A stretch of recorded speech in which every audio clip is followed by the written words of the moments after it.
Sud jarayoni yangi jarayon emas. Men qancha o'sha shu tarix bo'ladigan bo'lsa, bor shu narsa. Tomonlarga ishtirok qilmaslik uchun shtraflarni belgilayapmiz. Давайте sudlarni o'zlariga shtraf qo'yaylik. Nima eshitmaganmisizlar? Masalan, soat 11 da ma'muriy sudni yig'ilishi, ikki tomon o'tiribdi sudni binosida. O'tiribdilar. Yo, bu zalda emas ekan, berkisida. Berkisiga o'tdilar.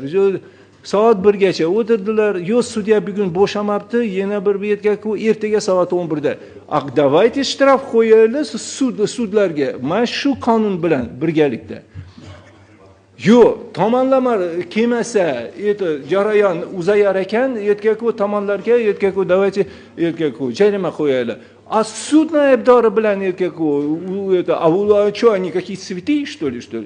Shuning uchun aytyapman, demokratiyaga, adil sudlov prinsiplarga qarshi bu g'oyalar yaxshi.